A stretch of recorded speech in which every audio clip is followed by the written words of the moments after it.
Welcome back to K&L Farms. I'm Ken. I hope this video finds you well. Going to give you an update on the wood shop in the garage, which I'm still working on. In fact, I got to go to town and get some more supplies today. But since we only take one trip a week to town, I've got a primary driver that we use that's got a bad battery. The cold weather is hard on batteries, which you probably know already. It was 27 when I got up this morning, so I'll theme some of the updates on the shop, on the bench area, and some of this will be linked in the description if you'd like to go take a look at it. So let's go over some of the stuff that we've done. We start to get organized a little bit, and some of the things that we thought were important. Now, of course, it'll develop as we go along, but we've made allowances for that also. And starting out, remember, I don't think I have a tape measure on me right now for an indicator, but remember we did French cleat on the back? Well, I'm also gonna give you a couple images of where I got started. The cut is ones with these hurricane blocks in. So I know that from there to there is 90 inches, but I don't know how far this is, and these are the ones I'm trying to get to. I just cut that one and I'll install that one right now. To where I am now in about 4 weeks of time, but we put French cleats on the back, and these are spare French cleats. These are spare pieces, and what we do is we take the spare pieces and we just set them up there. That way we won't lose them, and then when we need another application, we have a piece of French cleat. It's just a 2-inch wide piece. It's a piece of pine that we made, and it's got a 45 on it, and so does that. That's got a reverse 45, looks like this. And then you take the other one and set it in there, and that way you can move your tools right to left any way you need them. Now, got a light, of course, light for us, and this one's actually got a magnifying glass in it. You pull it down, turn the light on, and we can see what we're doing. I don't know if you can see it in the frame. I think you can over on this side. This is a tool organizer. Got a battery strip on the back, battery chargers, some tools that we put on here, paper towels, a sander just sitting here. But one thing that we did use and we kind of like is we took and we just got some mag strips. That's just a mag strip off which will be linked in the description. Sit that on French cleat, put tools on it, and you can move it right to left as it goes. This power strip right here is on a French cleat. Move it back and forth. Drill, which you can see these are just some drill bits, different drill bits. Our good set of chisels on that power strip. On that mag strip. That's a power strip right here, on-off type situation, and that's got a fuse in it. This is fusible, so if you get too much draw, it'll kick off. It won't kick all the power off to the whole building. It'll just kick off for that application. There's a tape measure I'm looking for.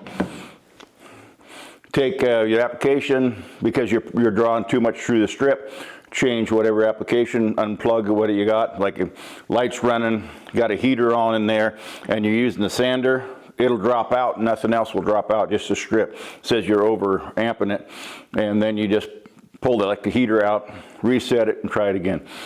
That was another power strip over here. I've explained the manufacturer, or how we manufactured this planer table, and why the bench is actually cut out for the planer table, so we can take it to other locations out in the garage. That gives you kind of a general idea of where we are currently, and we'll go outside here in just a minute and try and get that battery out of that car. I'm going to run to town and okay, normally I would just take a picture of the top of the battery, but since this one has a thermal blanket on it, and I can't get the blanket off until I get the positive and the negative out of there. Everything on here is 10 millimeters, so I'm going to get both the negative and the positive off there, and then pull the thermal blanket, take my phone, take a photograph of it, because once I get in the store I can never remember the battery, and remember the batteries are specific to the car. Make and model of the battery specific to the car, so I never can tell once I get in the store. And I'm going to take this one with me because it's original, and it's faulted on me a couple times, so, and I think it's 5 or 6 years old. It's been a good battery, it's just used its life. Okay, I'm back from town now, and I'll put a couple images up for you. It's kind of interesting, the commute to town. Had some kind of neat pictures for you.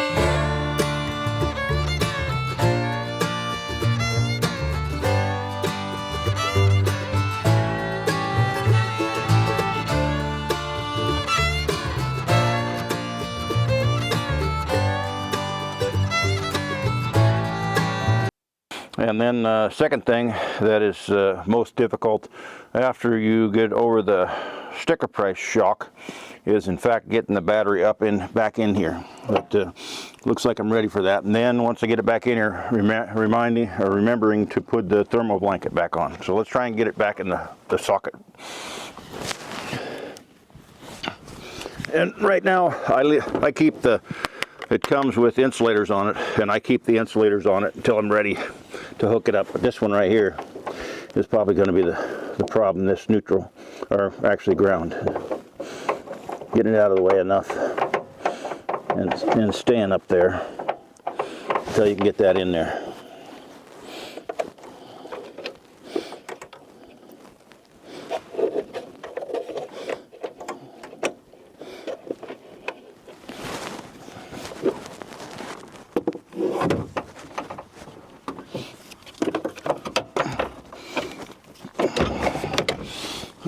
That's the hard part. Now how I do it, thermal blanket first, handles down, thermal blanket first, so I don't forget.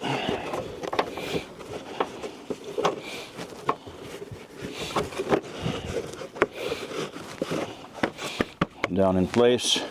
Then I put this safety back on there, and it's got a direction that goes on there too. Goes on there like this. That's what actually holds it in place.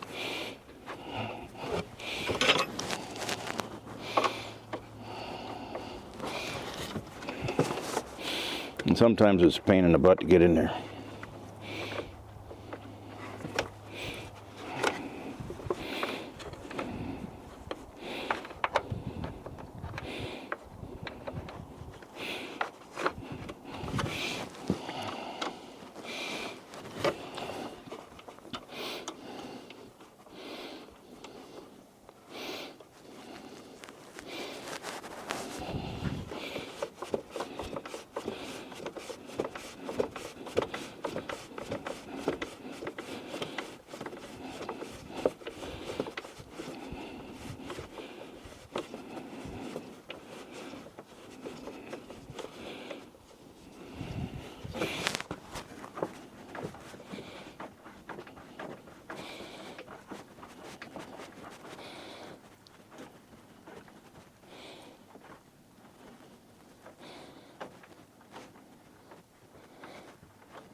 Okay, now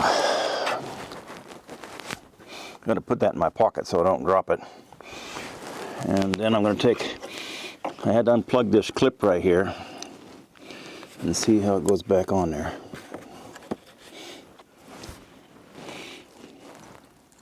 Looks like it goes on this way, and make sure it snaps. Okay, snap back in.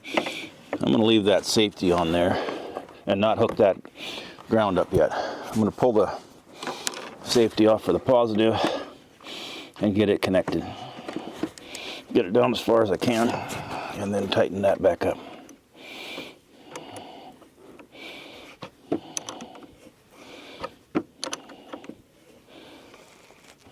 And I don't want to over tighten it, but I want it tighten. Okay, now I'm going to pull the negative insulator piece off, and it's probably going to arc. And put it back on. Okay. And then tighten it up. And then we'll try and see if we can get this car started.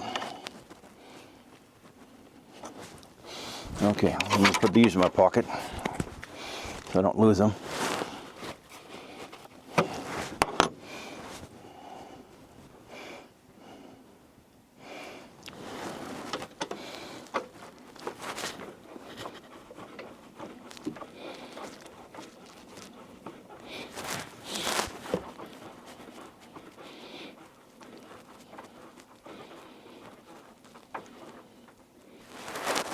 Okay, let's check that. Okay, now see if it'll start.